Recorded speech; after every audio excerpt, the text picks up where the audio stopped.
مفتی صاحب آپ سے پہلے بھی یہ سوال کیا تھا کہ اللہ تعالیٰ نے قرب قیامت کے لیے حضرت عیسیٰ کو کیوں منتخب کیا, اس کی کیا حکمت ہے؟ حضرت عیسیٰ علیہ دیکھو پیغمبروں کو جو معجزے ملتے ہیں وہ اسی زمانے کے حساب سے ملتے ہیں. ہمارے نبی کا معجزہ قرآن, بلاغت, کیونکہ نبی کے دور میں فصاحت و بلاغت بہت تھی, شاعری بہت تھی نا, تو عرب بلاغت سمجھ سکتے تھے کہ فصاحت و بلاغت کسے کہتے ہیں. لہذا اللہ نے قرآن نازل کر کے چیلنج کیا کہ ایسا کلام لے کر آؤ. تو چیلنج یہ تھا کہ انہوں نے تو کسی مدرسے میں ایک دن بھی نہیں پڑھا اور یہ تم سے بھی زیادہ بلیغ کلام پیش کر رہے ہیں. تو عرب کی سمجھ میں آ گیا یار یہ, وہ خود شاعر تھے نا, انہوں نے گواہی دی بھائی یہ انسان کا کلام نہیں ہو سکتا. کسی اور کے سامنے پیش کیا جاتا, اس بیچارے کو بلاغت کا کیا پتا کہ بلاغت کیا ہوتی ہے. تو جو پیغمبر جس زمانے میں معجزہ لے کر آتا ہے نا وہ اسی زمانے کے حساب سے. موسیٰ علیہ السلام کے دور میں جادوگروں کا دور تھا, تو اللہ نے حضرت موسیٰ کو ایسے معجزے دیے جو جادوگروں نے گواہی دی کہ یہ جادو نہیں ہے. جادوگروں کا دور تھا نا, سانپ بنانا, یہ کرنا, تو اللہ نے موسیٰ علیہ السلام کو کہا لاٹھی سے سانپ بناؤ. جادوگر حیران ہو گئے, یار ہم جو رسی سے سانپ بناتے ہیں وہ تو دیکھنے میں سانپ ہوتا ہے, حقیقت میں نہیں بنتا, یہ تو واقعی لاٹھی سے کیا بنا رہے ہیں, سانپ. ایمان لے آئے سارے کے سارے. تو ان کے لیے جادو اور معجزے میں فرق کرنا کیا تھا؟ آسان. جس کو جادو کا نہیں پتا اس کے لیے جادو اور معجزے میں فرق کرنا, بولو بھائی, مشکل. تو اس لیے اللہ نے موسیٰ علیہ السلام کو ایسے معجزے دیے جو اس زمانے کے لحاظ سے بہترین تھے.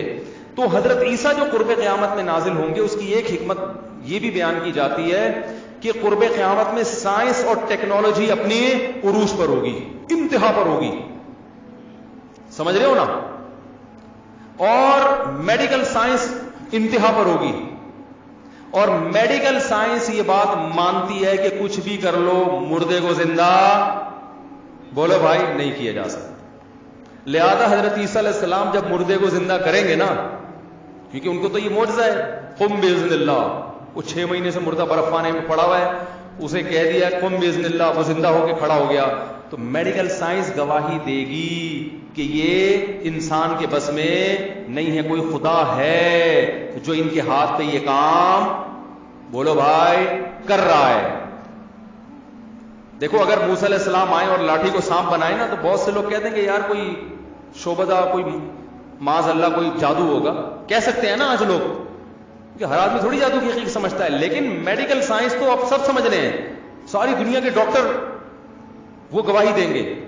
پھر وہ جو مٹی کا پرندہ بنایا اور اس میں پھونک ماری اور وہ اڑنا شروع ہو گیا, میڈیکلی یہ ممکن ہے؟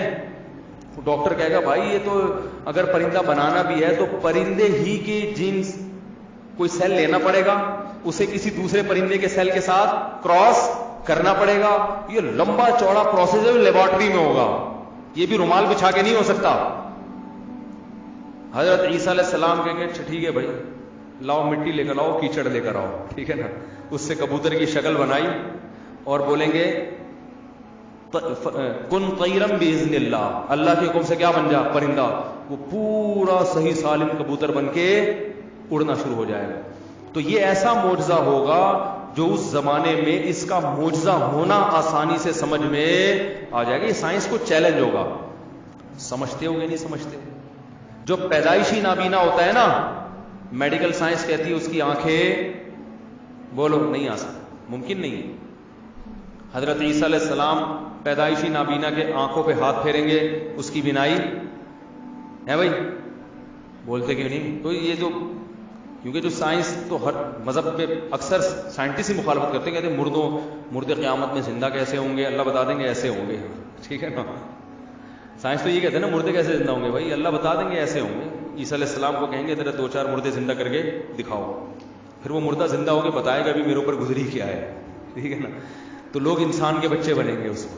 تو ایک یہ بھی حکمت معلوم ہوتی ہے. اور ایک بڑی حکمت یہ ہے کہ آخری جنگ جو مسلمانوں کی سب سے بڑی جنگ ہوگی وہ یہودیوں کے ساتھ ہوگی.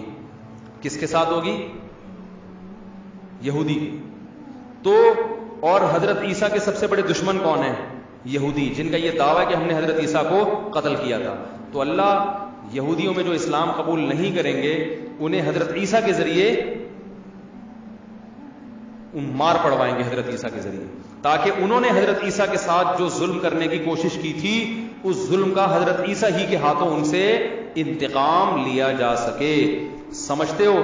اور تیسرا مسئلہ تیسرا اس لیے کہ ہمارے ہاں جو لبرل لوگ ہیں جو کہتے ہیں حضرت عیسیٰ آسمانوں پہ زندہ نہیں ہے، جو جغامدی صاحب جیسے لوگ، اللہ ان کے بارے میں بھی بتا دے گا حضرت عیسیٰ جب نازل ہوں گے نا تو وہ بھی بتا دیں گے کہ دین مولویوں سے سیکھا کرو، پروفیسروں سے بولو بھائی نہیں، کہ وہ آئیں گے نا قرب قیامت میں تو خود بتا دیں گے دیکھو میں آسمانوں پہ زندہ تھا اور غامدی صاحب کے جتنے کلپ تھے وہ سارے کیا ہو گئے؟ جھوٹے ہو گئے۔ تو اب میں جب دنیا سے جاؤں گا تو آئندہ خیال کرنا بیانات علماء کے سننے ہیں، لبرل ٹائپ کے پروفیسروں کے بولو نہیں سن۔ یہ بھی ایک وجہ حضرت عیسیٰ علیہ السلام کو واپس لانے میں۔ اس کا تعلق اگر تقدیر سے ہے، محنت سے نہیں ہے، تو ہم نے دیکھا کہ اکثر لوگ زیادہ محنت، پھر بعد میں بتائیں گے جی، بہت لمبے لمبے سوالات کے جواب کا بھی ٹائم نہیں۔ ایک مثال دی جاتی ہے کہ مچھلی سارے تالاب کو گندا کرتی ہے، اس طرح اگر چند مولوی خراب ہوں گے تو سارے اس کی وجہ سے بدنام ہوں گے۔ بالکل صحیح ہے۔ لوگ کیا کرتے ہیں، ایک دو مولوانا کو غلط دیکھا تو سارے مولویوں کو برا بھلا کہنا شروع کر دیا۔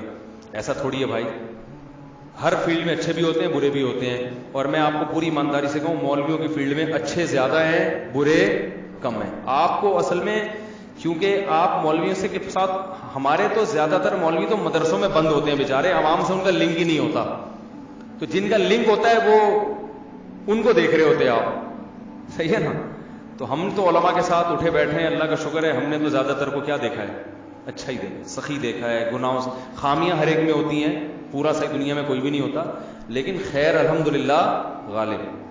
کبھی بیٹھو، آؤ مدرسوں میں جا کے اندر بیٹھو، پتہ چلے گا 20-20 سال سے کتابیں پڑھا رہے ہیں تھوڑی تھوڑی تنخواہوں میں، اتنی تھوڑی تھوڑی تنخواہوں میں، اتنے اتنے گھنٹے، یہ قاریوں کو دیکھ لو، تھوڑی تھوڑی تنخواہوں میں 12-12 گھنٹے بچوں کو بیٹھ کے پڑھا رہے ہوتے ہیں، یہ بڑی محنتیں ہیں۔